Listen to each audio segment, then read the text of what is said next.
So, you're a dog owner in Sherwood, and you're thinking, how do I find the right trainer for my dog? Well, you've come to the right place. We're going to break it all down.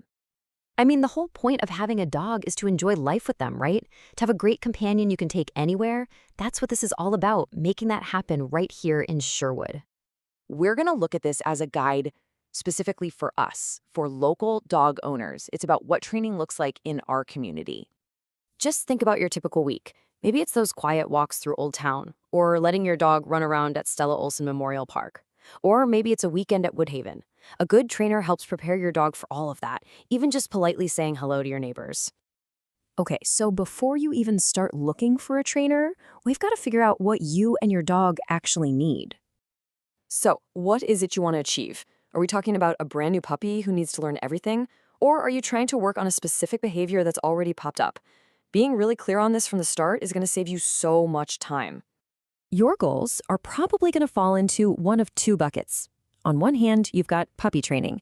That's all about the basics, socialization, house training, and stopping bad habits before they even get started. And on the other hand, there is behavior modification. That's when you're dealing with something more specific, like fear, or reactivity toward other dogs, or that classic separation anxiety. Then, you gotta think about the setting. Group classes, they're fantastic for learning to focus when there are other dogs and people around. But if the issue is happening at your house, like jumping on guests at the door, private lessons give you that one-on-one, customized help right where you need it. Do any of these sound familiar? Yeah, from basic commands to leash pulling, or even more serious stuff like reactivity.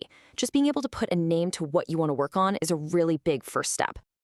All right, now that you have your goals in mind, we can talk about finding a great trainer. Let's cover what you should really be looking for. The number one thing you want to hear a trainer talk about is positive reinforcement.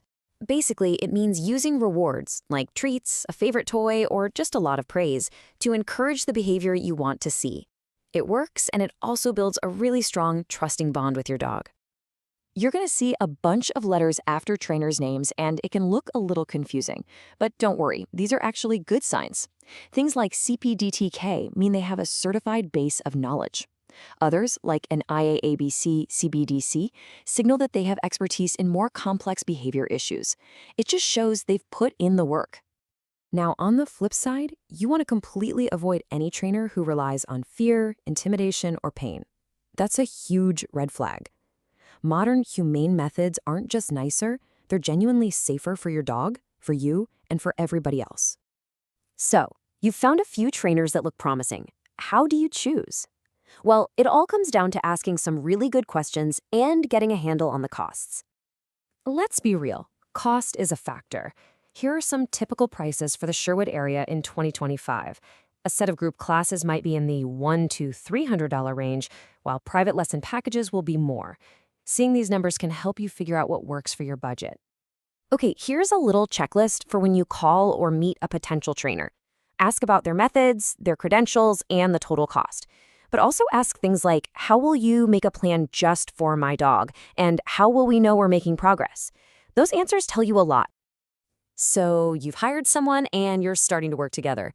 Now comes the really important part, taking those new skills out into the real world, right here in town.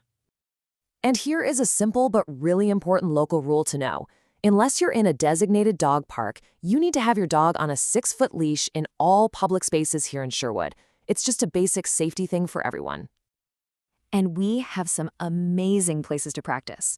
The Sherwood Dog Park is perfect for working on off-leash skills in a safe spot. And for practicing those leash manners with some real-world distractions, the trails at the Tualatin River National Wildlife Refuge are just perfect. And for anyone who has recently adopted a dog, please remember the 3-3-3 rule. It's such a helpful reminder to be patient. Give them 3 days just to decompress, 3 weeks to start learning your routine, and a full 3 months to really start feeling like they're home. You know, putting in the effort to find a good trainer isn't just about stopping bad behaviors. It's about building a fantastic relationship with your dog. It's what makes every walk in the park, every time friends come over, and just every day at home so much better. Good luck finding the perfect match.